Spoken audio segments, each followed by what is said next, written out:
I woke up from a coma pregnant. My husband had a vasectomy 8 years ago. The neurologist was explaining something about brain plasticity when I felt it. A flutter, low in my abdomen, unmistakable and impossible. Dr. Kaminsky kept talking about my recovery timeline. 6 weeks in a medically induced coma after the car accident, remarkable progress, minimal cognitive damage. But I wasn't listening anymore. My hand moved to my stomach under the hospital blanket, pressing gently, feeling the curve that shouldn't be there. When I looked down, I could see it, a slight swell beneath the thin cotton gown. My husband David sat in the chair by the window, his face gaunt from weeks of worry, nodding along with the doctor's words. I interrupted them both, my voice rough from disuse. "I think I'm pregnant." Dr. Kaminsky stopped mid-sentence, and David's head snapped toward me, his expression shifting from concern to confusion. The doctor smiled that patronizing smile medical professionals use when patients say something illogical. "Mrs. Garrett, that's likely just some bloating from the feeding tube and immobility. Perfectly normal after extended bed rest," she continued. "Your body has been through significant trauma." "No," I said, more firmly this time. "I'm pregnant. I can feel it moving." The room went silent except for the beeping of monitors. David stood up slowly, his face pale. "Sweetheart, that's not possible. You've been unconscious for 6 weeks. Before that, we hadn't been intimate in months because of your work schedule. Plus, I had that vasectomy 8 years ago. Remember? We decided after the twins were born." Dr. Kaminsky pulled out her tablet, scrolling through my medical records with a frown deepening across her face. "We did multiple scans during your treatment. There was no indication of pregnancy. Let me call for an ultrasound right now just to rule this out and ease your mind." The way she said it made it clear she thought I was confused, possibly experiencing some post-coma delusion, but I knew my own body. I'd been pregnant twice before with our twin daughters, and this feeling was unmistakable. The ultrasound technician arrived 20 minutes later, wheeling in the portable machine with an expression that suggested she'd been briefed on the situation. She squeezed gel onto my stomach, her movements efficient and professional. The wand pressed against my skin, and within seconds the room filled with a sound that made everyone freeze. A heartbeat, fast and strong, echoing through the monitor speakers. The technician's face went from skeptical to shocked in the span of a breath. "There it is," she said quietly, turning the screen toward us. "Approximately 20 weeks gestation based on measurements. Perfectly healthy fetal development." The image showed unmistakably what I already knew. A baby, curled and moving, fingers visible near its face. David made a sound like all the air had left his body. Dr. Kaminsky grabbed the monitor, staring at the screen like it might change if she looked hard enough. "This doesn't make any sense. We've done 3 CT scans, 2 MRIs. How did we miss this?" The technician saved several images, her hands shaking slightly. Sometimes early pregnancy doesn't show clearly on scans focused on brain trauma. But at 20 weeks, this should have been obvious on any abdominal imaging. She looked at Dr. Kaminsky with an expression I couldn't read. "This is going to need documentation.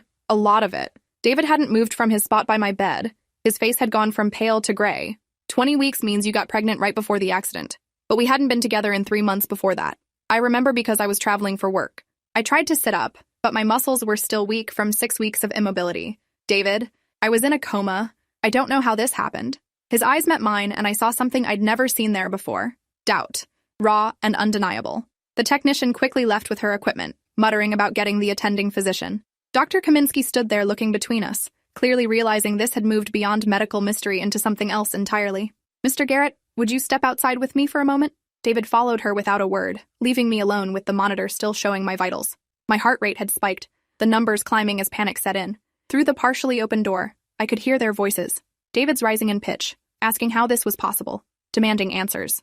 Dr. Kaminsky's responses were measured but firm, explaining the medical facts while carefully avoiding the obvious implication hanging in the air between them, that somehow, while unconscious, I'd gotten pregnant. 20 minutes passed before David came back in. His face was composed now, that blank expression he used when dealing with difficult clients at his law firm. He sat down in the chair, not at my bedside but across the room. The distance felt intentional. "Dr. Kaminsky wants to run genetic testing on the baby." Her tone suggested this wasn't a request. I felt my chest tighten. "You think I cheated on you?" He didn't answer immediately. When he finally spoke, his voice was carefully neutral. "I think something happened that doesn't make sense. And we need answers." The hospital moved me to a private room within the hour. Nurses came and went, their expressions a mix of curiosity and something that looked like judgment. One of them, a woman in her 50s with kind eyes, lingered after checking my IV. "I've been a nurse for 30 years. Never seen anything like this." She adjusted my pillow, her voice dropping to a whisper. "But I've heard stories. Women who get pregnant under impossible circumstances. Usually there's an explanation that everyone missed. Usually." The word hung there, loaded with implication. That night, David went home to be with our daughters, 12-year-old twins who'd been staying with his mother during my hospitalization. He kissed my forehead before leaving, but the gesture felt automatic. empty of the warmth that usually lived in his touch. Dr. Kaminsky stopped by around 9 p.m. with a tablet full of consent forms. We need to do an amniocentesis for genetic testing. It's the only way to determine paternity conclusively. She paused. And to make sure the baby is developing normally given the unusual circumstances of your pregnancy. I signed everything with shaking hands. What unusual circumstances? I was unconscious. She met my eyes directly. Mrs. Garrett, you were under 24-hour supervision in intensive care. There's documented proof of everyone who entered your room, every nurse, every doctor, every visitor. We have security footage. If something happened, we'll find out what. The implications of her words made my stomach turn. You think someone assaulted me while I was in a coma? Her silence was answer enough. The amniocentesis happened the next morning. The needle going into my belly felt like violation layered on top of violation, extracting fluid that would either prove my innocence or destroy my marriage.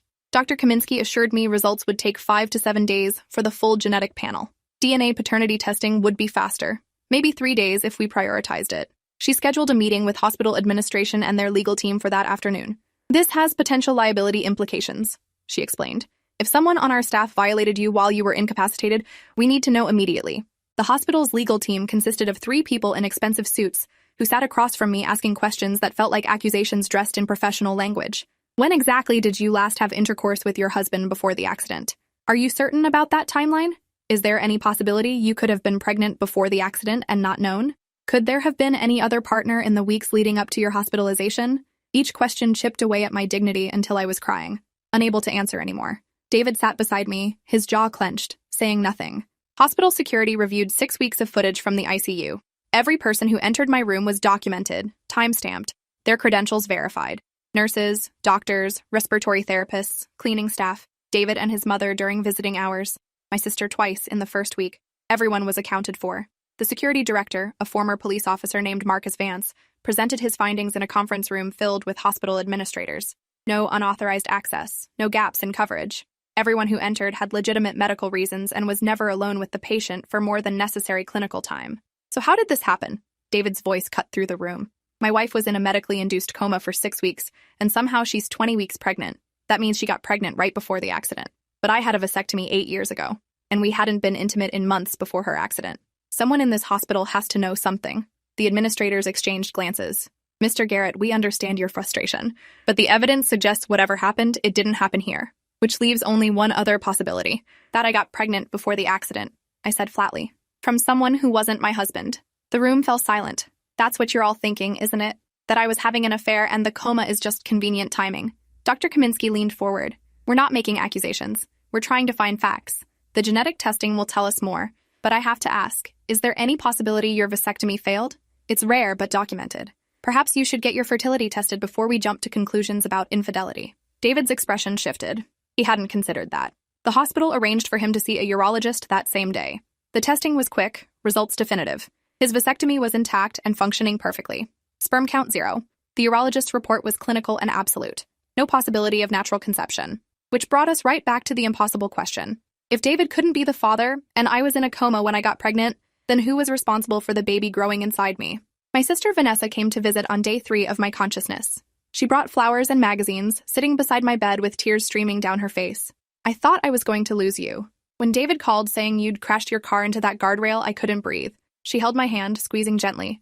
But you're here. You're awake. That's what matters. I told her about the pregnancy, watched her face cycle through disbelief, shock, and finally something that looked like fear. That's impossible. You've been unconscious. I know, but here we are, 20 weeks along with a baby that shouldn't exist. Vanessa pulled back slightly. Her eyes darted to the door, then back to me. Have you thought about termination? Given the circumstances, no one would judge you. The question felt like a betrayal. This is my baby, Ness. I don't know how it happened, but it's growing inside me. I can feel it move. How can I just end that? She looked away. Because David thinks you cheated. Everyone thinks you cheated. And if you keep this baby, your marriage is over.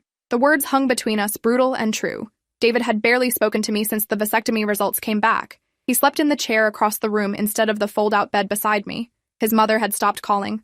The twins hadn't visited yet, probably because he didn't know how to explain this to them. My 12-year-old daughters, asking why mommy was pregnant when daddy said they were done having kids years ago.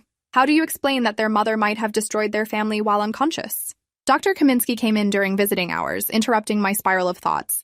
She held a tablet and wore an expression I couldn't read. The preliminary DNA results are back. I need to discuss them with you and your husband together. She looked at Vanessa.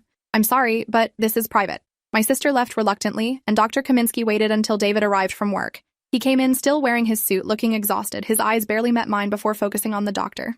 Just tell us. Is it mine? Dr. Kaminsky pulled up data on her tablet. The baby shares 50% of Mrs. Garrett's DNA, as expected. But the paternal DNA is unusual. It shows markers consistent with your genetic profile, Mr. Garrett. But not a complete match. It's more like a sibling relationship than a parent-child one. She paused, letting that sink in. Do you have a brother? David's face went white. I have a twin. Philip. He's been deployed overseas for a year. Military stationed in Germany. The implications crashed over us like a wave. Dr. Kaminsky continued carefully. This baby is genetically related to you through your twin brother, which means if he's the father, we need to understand how that happened while your wife was in a coma. Unless there's something you're not telling us. David looked at me, and I saw his expression shatter. His twin brother. The man who looked exactly like him, sounded exactly like him. The brother who'd visited me in the hospital when David needed to be with the girls. I remembered now. Fragments through the fog of sedation. Philip had been granted emergency leave when they told my family I might not survive. He'd flown back from Germany, stayed at David's house, helped with the twins, and he'd visited me in ICU. The nurses would have let him in because he looked identical to my husband. They would have assumed he had every right to be there. Dr. Kaminsky was watching my face. Mrs. Garrett, do you remember anything? Any moments of consciousness during your coma? No, I whispered. But sometimes patients can hear things, respond to stimuli, even while sedated, right? She nodded slowly. It's called covert consciousness. Some coma patients show brain activity suggesting awareness even when they appear completely unconscious. We didn't test for that in your case because your sedation was medically necessary. But theoretically, there could have been moments of semi-consciousness we didn't detect. Moments where you might have been aware but unable to respond or remember clearly later. David stood abruptly, his chair scraping against the floor. You're saying my brother assaulted her while she was unconscious? That he used his access to her room to rape her? His voice was getting louder with each word, and somehow she was conscious enough to conceive but not conscious enough to remember or fight back. Dr. Kaminsky raised her hands in a calming gesture. I'm not saying anything yet. We need more information. But yes, that's one possible explanation for the genetic results. The other possibility, she hesitated, is that something consensual happened before the accident that you're not aware of. I felt like I was drowning. No, there was nothing with Philip. Ever. David, you have to believe me. But he wasn't looking at me anymore. He was staring at the wall, his jaw working like he was grinding his teeth to dust.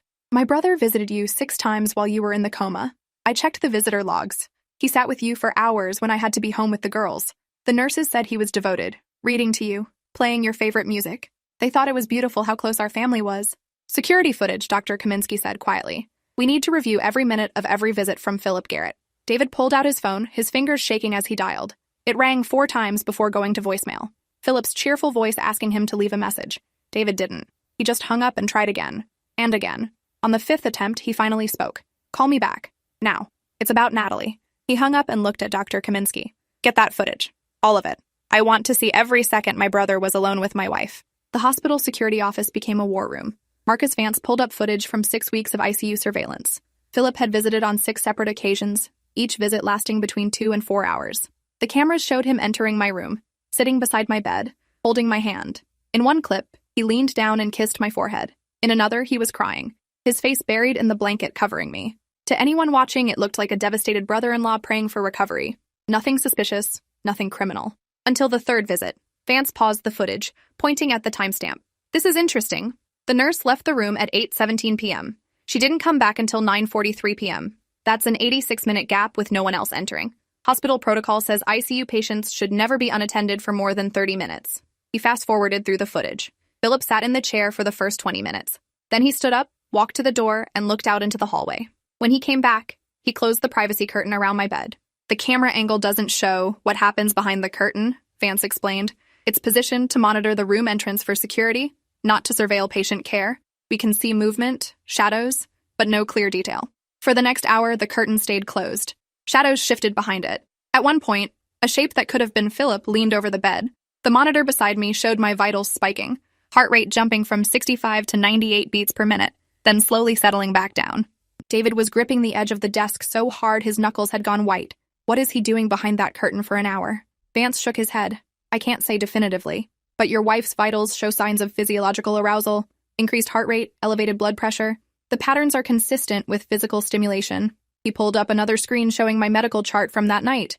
The nurse who came back at 9:43 noted that the patient appeared flushed and the blankets were disarranged. She assumed the brother-in-law had been adjusting her position for comfort. Pull up the other visits, David said through clenched teeth. All of them. Show me every time that curtain closed. Vance compiled a timeline. 6 visits total. 3 of them included extended periods with the privacy curtain closed and no staff present. Each time my vitals showed similar spikes. Each time the nurses noted minor irregularities in their logs. Blankets adjusted. Patient appeared restless.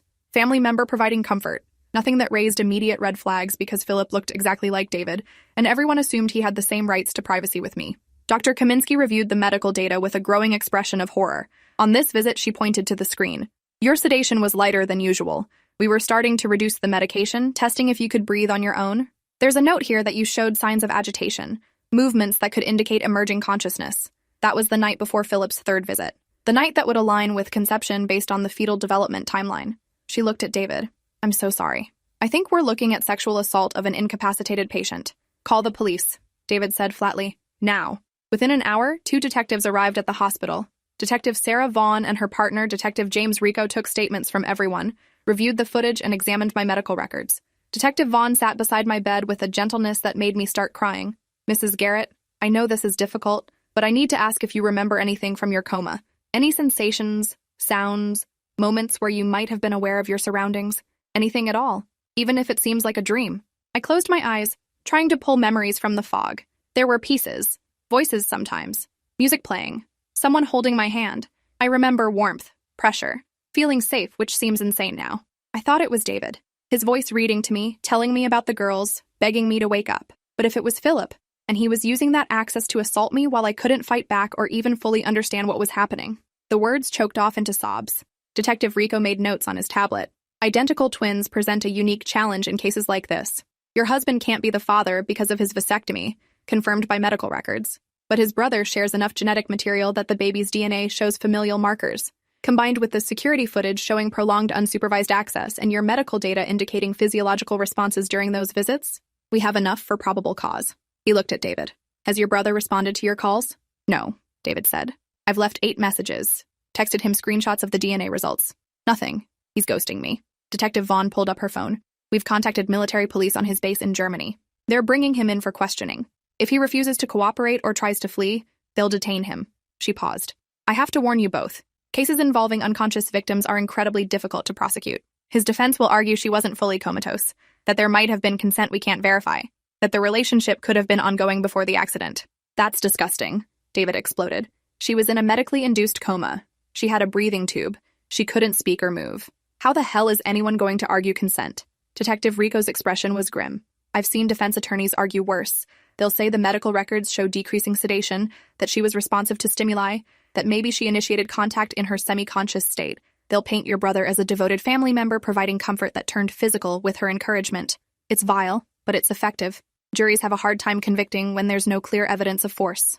Dr. Kaminsky entered the room holding another tablet. I have additional medical evidence that might help. During the 3rd visit, the one we believe aligns with conception, the nurse documented that Natalie's gown was on backwards when she came back into the room.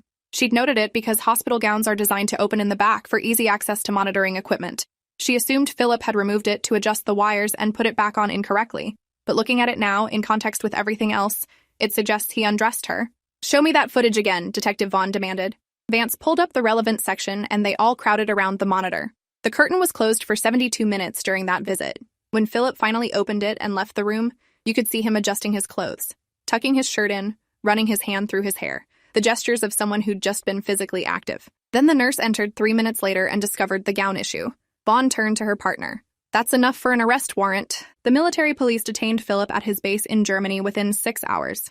He initially refused to speak without an attorney, which told us everything we needed to know. If he was innocent, if this was all a horrible misunderstanding, wouldn't his first reaction be shock and denial? Instead, his silence felt like admission. David collapsed into the chair beside my bed after getting the call, his face in his hands. My own brother, my twin. How could he do this? How could he violate you while you were fighting for your life? I didn't have answers. I was still trying to process that the baby growing inside me was the product of assault, an assault I couldn't remember, couldn't fight against, couldn't even fully comprehend had happened. The violation felt abstract and visceral at the same time, like my body had been used as a vehicle for someone else's crime, while my consciousness was locked away in medicated darkness. Dr. Kaminsky gently suggested I consider speaking with the hospital's trauma counselor. Given that I was now dealing with both physical recovery and psychological trauma, I'd need support through what was coming next. The trauma counselor was a woman named Dr. Lisa Okafor, with warm eyes and a voice that made you want to trust her. She sat across from me in my hospital room, her notepad balanced on her knee. Natalie, what happened to you is a profound violation. And the fact that you can't clearly remember it doesn't make it less real or less traumatic. Your body remembers, even if your conscious mind doesn't. That's why you're experiencing this disconnect, this feeling of unreality. It's your brain trying to protect you from something it can't fully process. I told her about the fragments I did remember.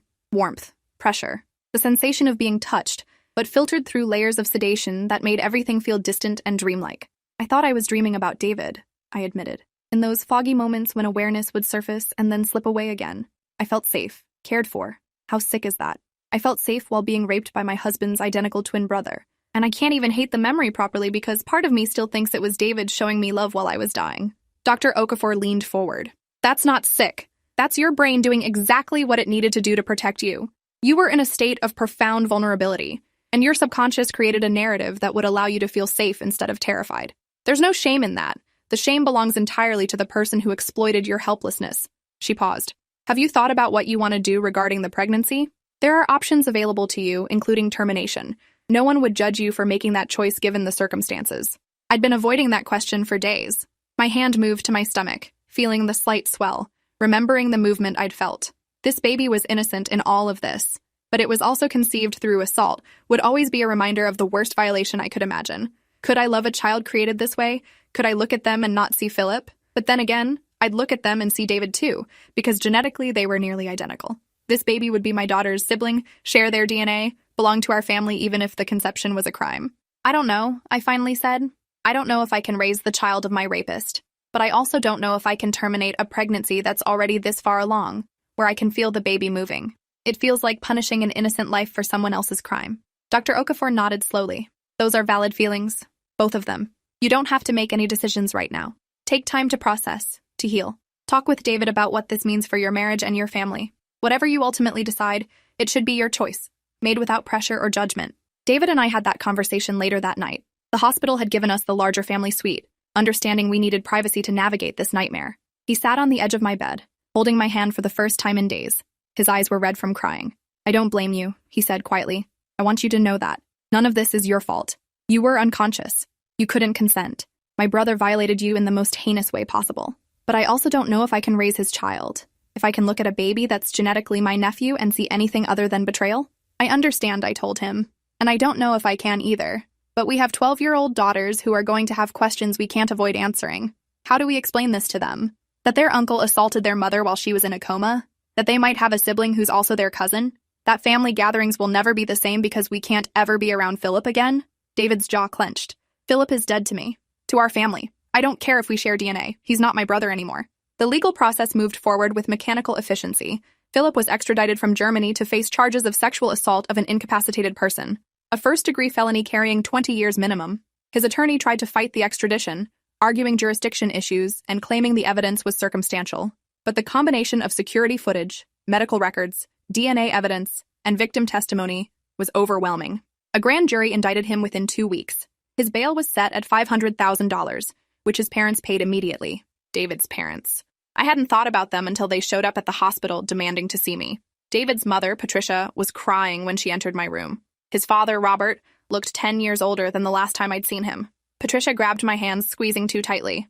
Natalie, you have to know Philip would never do something like this. He's always loved you like a sister. There has to be some explanation, some mistake. The DNA test must be wrong. Or maybe something happened before the accident that you've forgotten. Please tell them it's a misunderstanding before this destroys our entire family. David stepped between us, his voice cold. Mom, the DNA evidence is definitive. The security footage shows him closing the privacy curtain and being alone with her for over an hour on multiple occasions. Her medical records show physical responses consistent with sexual activity. There's no misunderstanding here. Your son assaulted my wife while she was in a coma. Patricia's face crumpled. But he's your brother, your twin. You two were inseparable growing up. How can you believe he'd do this? David's expression was granite. Because I've seen the evidence. Because I believe my wife. And because whatever he was to me before, he's a rapist now. Robert tried a different approach. If this goes to trial, it will destroy Philip's military career, his future, everything he's worked for. And for what? A baby that might not even be his. Despite what some DNA test says. Tests can be wrong. Twins can have genetic anomalies. He looked at me with pleading eyes. If you care about this family at all, you'll drop the charges. Say it was consensual before the accident. Say you had a brief affair you regret. Anything that prevents my son from going to prison for 20 years.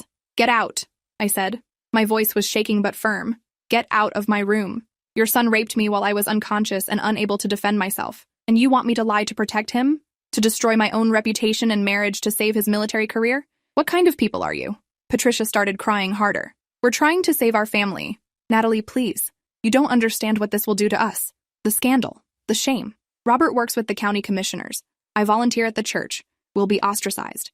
David physically escorted his parents out of the room, his voice echoing in the hallway as he told them never to contact us again. When he came back, he was shaking with rage. I'm so sorry. I can't believe they actually asked you to lie for him. They're in denial. They can't accept that their golden boy, their military hero son, is capable of something, this monstrous. So they're rewriting the narrative in their heads, making you the villain instead of the victim. It's textbook abuse enablement. The hospital released me a week later with strict instructions for bed rest and prenatal care. I was now officially 24 weeks pregnant, past the point where termination was legally available in our state without medical necessity.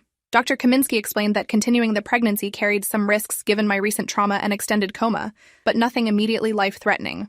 The choice remained mine, though my window for choosing was rapidly closing. She referred me to a maternal fetal medicine specialist who could provide more comprehensive counseling about my options. Going home was surreal. The house looked the same, but everything felt different. David had explained the situation to our daughters, Sophia and Grace, in age-appropriate terms. Their Uncle Philip had done something very wrong, something that hurt Mommy, and there was going to be a baby because of it. The girls had questions we struggled to answer. Will the baby live with us? Is Uncle Philip going to jail? Do we still have grandparents? Each question was a knife cutting deeper into the fabric of our family that had been torn apart by Philip's actions. Sophia, always the more direct twin, asked the question I'd been dreading. Mommy, do you want the baby? I sat on the couch with both girls curled against me, David in the chair across from us. Honestly, I don't know yet. It's complicated. This baby is your sibling, and it's innocent. But the way it was created was very wrong, and I'm still figuring out my feelings about all of it. What I do know is that whatever I decide, it will be because I think it's best for our family. And I need you both to understand that none of this is anyone's fault except Uncle Philip's. Grace, quieter and more thoughtful, looked up at me with tears in her eyes. Can we still love Uncle Philip even if he did something bad? Or are we supposed to hate him now? The question broke my heart because it wasn't fair. None of this was fair to these two 12-year-old girls who'd almost lost their mother and were now watching their family implode. You can feel however you feel, I told her. Feelings are complicated. It's okay to be angry at what he did while still remembering times when he was kind to you. But we can't have him in our lives anymore. He's not safe. The preliminary hearing was scheduled for 3 weeks after my hospital release. Detective Vaughn prepared me for what to expect, explaining that Philip's attorney would try to discredit the evidence and my testimony. They'll argue you were conscious enough to consent, but sedated enough to not remember clearly. They'll suggest you and Philip had a prior relationship your husband didn't know about. They'll use the fact that you can't clearly remember the assaults against you, painting your testimony as unreliable or confused.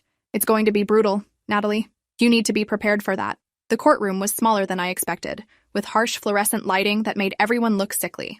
Philip sat at the defense table in a suit, his hair cut short in military style, looking exactly like David except for the expression on his face. Where David's eyes showed pain and betrayal, Philip's showed calculation, cold assessment of the situation and how to manipulate it to his advantage. His attorney, a woman named Christine Mallory, with a reputation for aggressive defense tactics, barely glanced at me during her opening arguments. Ms. Mallory painted a picture of a loving brother-in-law devoted to his comatose sister-in-law's recovery. She showed the security footage of Philip entering my room, sitting beside me, holding my hand. She played audio of him reading to me, his voice gentle and caring. Then she introduced the bombshell. Mrs. Garrett had been reducing her sedation in the days leading up to the alleged assaults. Medical records show she was responsive to verbal commands, able to squeeze hands on request, showing clear signs of emerging consciousness. The defense's position is that any physical contact that occurred was consensual, initiated by a woman aware enough to make her wishes known through nonverbal communication.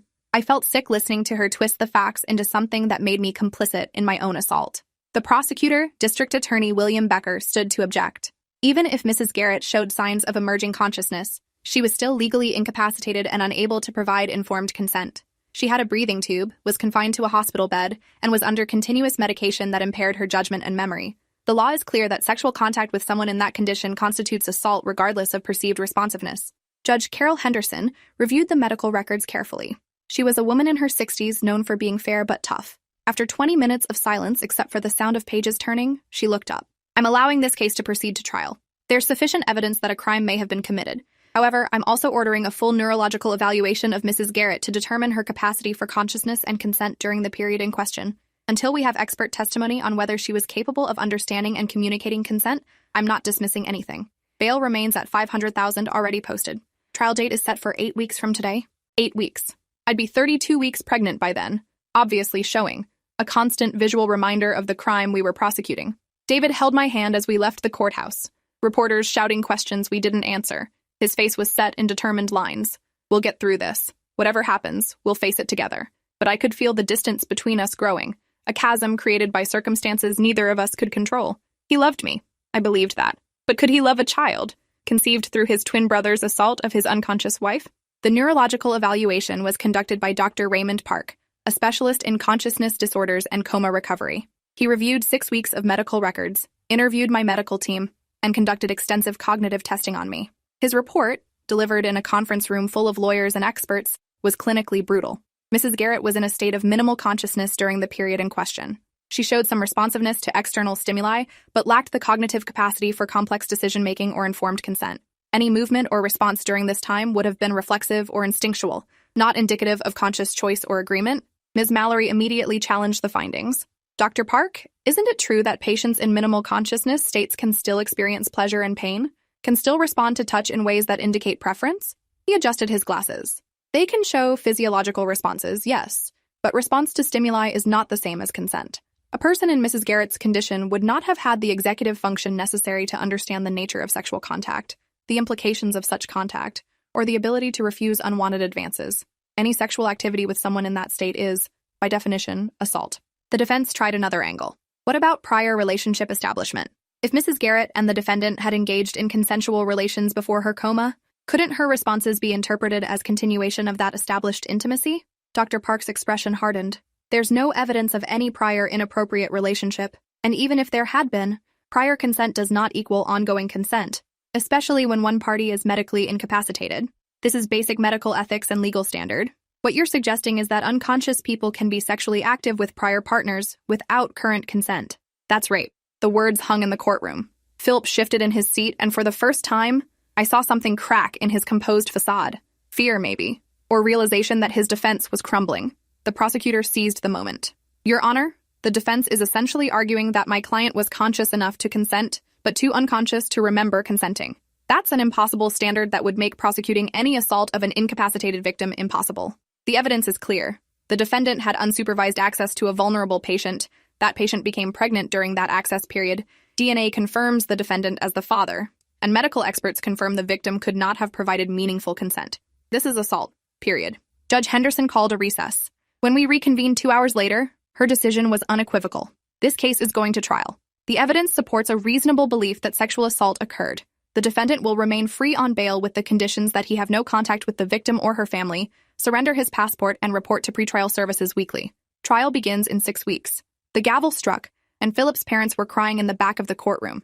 David sat stone-faced beside me, his hand squeezing mine so hard it hurt. The weeks leading up to trial were a special kind of torture. My body grew with a pregnancy I hadn't chosen, carrying a baby I had complicated feelings about. The twins watched me with worried eyes, seeing their mother change shape with a sibling they weren't sure they wanted. David tried to be supportive, but I could feel him pulling away emotionally, unable to reconcile his love for me with his horror at what his brother had done. Our intimacy died completely. He couldn't touch me without thinking about Philip touching me first, violating me while I was helpless. I started seeing Dr. Okafor 3 times a week, trying to process the trauma layered on trauma. The assault itself, the violation of my trust by someone I'd considered family, the pregnancy forcing me to live with the physical evidence of the crime, the trial approaching where I'd have to testify about things I couldn't fully remember while lawyers tried to make me look like a willing participant. And underneath all of it, the baby moving inside me, growing stronger, demanding I make a decision about its future. 28 weeks pregnant, I finally admitted something to Dr. Okafor that I'd been hiding from everyone else. I think I want to keep the baby, not because of what Philip did, but in spite of it. This child is mine, half my DNA, innocent of any crime. And even though it was conceived in the worst possible way, it's also my daughter's sibling, David's niece or nephew, part of our family, however complicated that is. But I don't know if David can accept that, if keeping this baby means losing my marriage. Dr. Okafor sat back in her chair. Have you talked to David about this? I shook my head. I'm afraid. Afraid he'll leave if I choose to keep it. Afraid he'll resent me and the baby for the rest of our lives. But I'm also afraid of the guilt I'll carry if I don't. If I terminate or give up for adoption a child that's half mine, that I've carried and felt move, that's done nothing wrong except exist. How do I make a choice when every option feels like losing something essential? You talk to him, she said gently. You tell him exactly what you just told me. Give him the chance to surprise you. He's shown up for you through this nightmare in ways many spouses wouldn't. Trust that he'll continue to do so even when the path forward is unclear. The worst thing you can do is make this decision alone and then spring it on him. Your marriage deserves honesty, even when honesty is terrifying. So I scheduled time with David that evening after the twins were asleep to have the conversation that could end or save our marriage. We sat in our bedroom, the door closed, both of us tense. I started crying before I even said the words. David, I think I want to keep the baby. I know that's not fair to you, that you didn't sign up for raising your brother's child, but it's also my child and our daughter's sibling, and I can't shake the feeling that giving it up or terminating would haunt me forever. I'm not asking you to love this baby or even accept it. I'm just asking you to understand why I need to make this choice. And if you can't, if this is too much, then I understand that too. David was quiet for a long time. When he finally spoke, his voice was thick with emotion. I've been thinking about this too. Lying awake every night, imagining what it would be like to raise a child created through violence against you. Wondering if I could look at them without seeing Philip, without feeling rage at what he took from us. And I keep coming back to one thing. You're the victim here. You're the one who was violated. And if you want to keep this baby, if that's what helps you heal and reclaim your agency, then I support that. It won't be easy. I won't pretend it will. But I love you, Natalie. And I'll love any child you choose to bring into our family, even when conceived in the worst possible circumstances. We held each other and cried until there were no tears left. The decision was made, but the work of accepting it was just beginning. We told Sophia and Grace the next morning. Their reactions were mixed. Sophia, pragmatic as always, asked where the baby would sleep and if she'd have to share her room. Grace worried about how to explain things to her friends at school, but both of them, in their own ways, seemed relieved that the uncertainty was over. We were keeping the baby. Our family was expanding in the most complicated way possible, but we were doing it together. The trial began on a Monday morning in late October. I was 32 weeks pregnant, unmistakably showing, walking into the courtroom with David beside me and our daughters at home with his sister. The jury looked at my belly, at Philip sitting at the defense table looking stoic, at David whose face was a mask of controlled rage. The prosecutor's opening statement was direct. This is a case about power and violation. The defendant used his physical similarity to his twin brother to gain access to a vulnerable woman in a coma.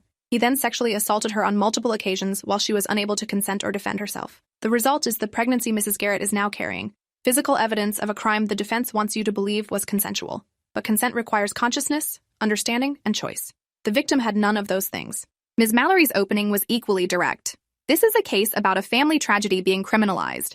The defendant visited his sister-in-law out of love and concern during a medical crisis.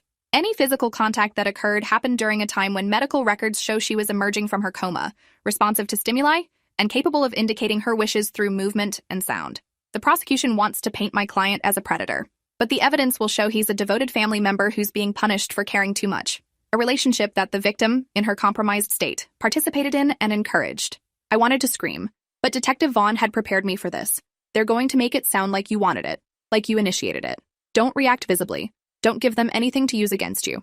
Stay calm, stay factual, and trust that the evidence will speak for itself. So I sat there, hands folded over my pregnant belly, while Philip's attorney described me as a willing participant in my own assault. The prosecutor called witnesses methodically. ICU nurses who testified about my level of sedation and unresponsiveness. Dr. Kaminsky explaining the medical impossibility of meaningful consent in my condition. The security director showing footage of Philip's visits and the suspicious gaps in supervision. Then came the geneticist, Dr. Linda Chow, who explained the DNA evidence. The baby Mrs. Garrett is carrying shares 50% of her genetic material, as expected for any child. The paternal DNA shows markers consistent with the defendant's genetic profile. Given that the defendant is an identical twin to Mrs. Garrett's husband, who has a confirmed vasectomy, the only possible explanation is that the defendant is the biological father. This pregnancy occurred during the time Mrs. Garrett was in a medically induced coma, specifically during the window when the defendant had unsupervised access to her. Ms. Mallory's cross-examination tried to create doubt. Dr. Chow, is it possible the DNA results could be confused given that identical twins share nearly identical genetic profiles? Dr. Chow shook her head. While identical twins are genetically similar, they're not perfectly identical. We can distinguish between them using advanced sequencing. More importantly, we have definitive proof that the husband cannot be the father due to his vasectomy. That leaves only one person who shares the genetic markers we found. The defendant. There's no ambiguity here. Day 3 of the trial, I took the stand. The prosecutor guided me through my testimony gently. I described the accident, waking up from the coma, discovering I was pregnant, finding out about the DNA results, and realizing Philip was the father. The fragments of memory I had from the coma that I'd mistakenly attributed to David but now understood were Philip exploiting his identical appearance. My voice shook through most of it, but I got the facts out. The jury was watching me with expressions ranging from sympathy to skepticism. Then came Ms. Mallory's cross-examination. Mrs. Garrett, you testified that you have fragmented memories from your coma, sensations of being touched, feelings of warmth and safety. Isn't it possible you were more conscious during these encounters than you remember?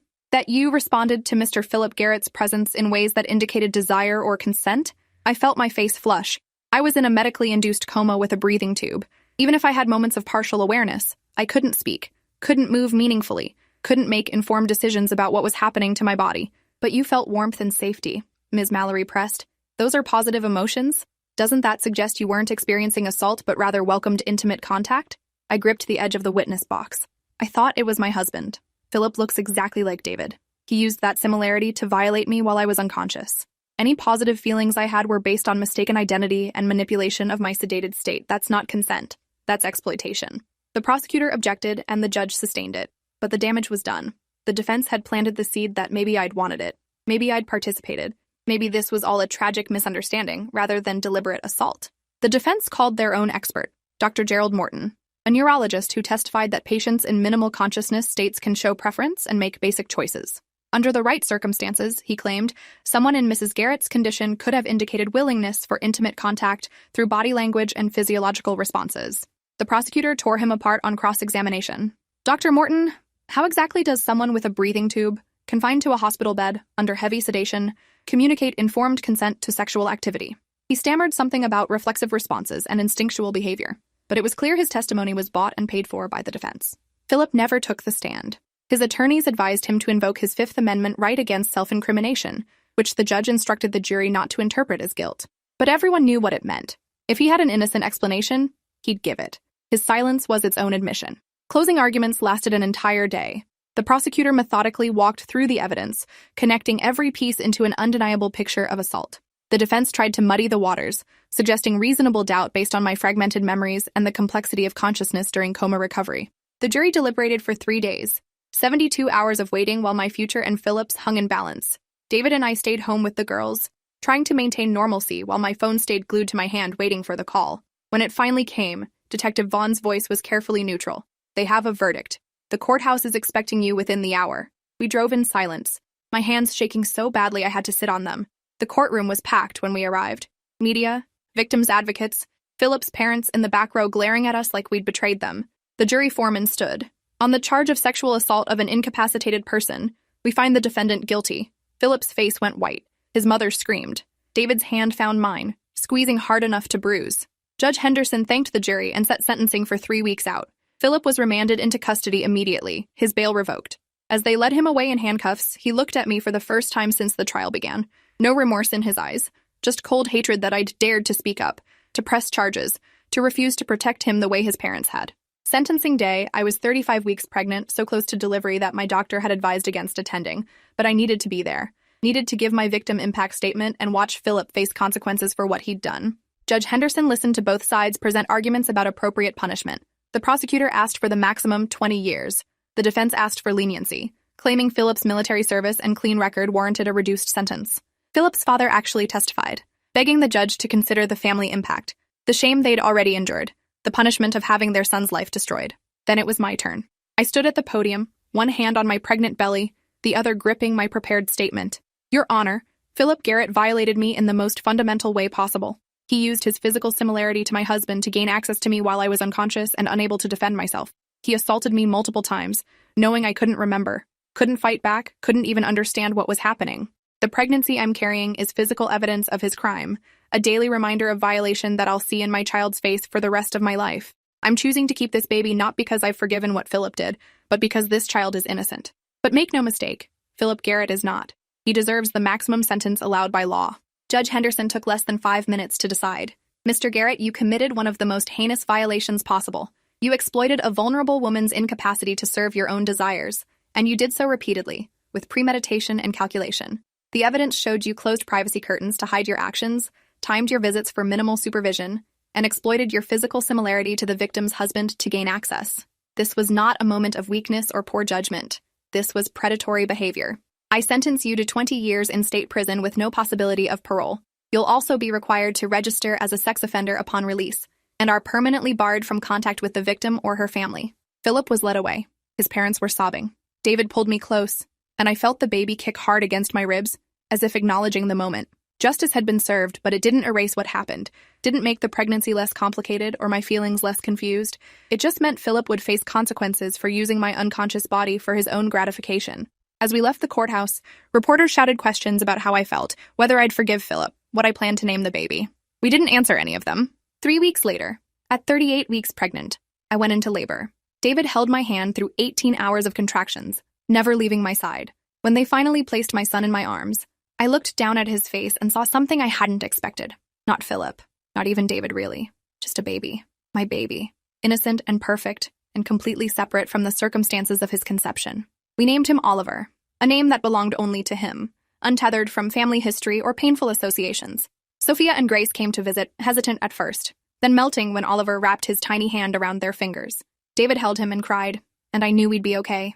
Different than before, scarred by what happened, but together. A family rebuilt from trauma into something stronger and more honest than we'd been before. 6 months later, with Philip serving his sentence and our family finding its new normal, I looked at Oliver sleeping in his crib and knew I'd made the right choice. Not an easy choice, but mine. And in reclaiming that agency, I'd taken back the power Philip tried to steal.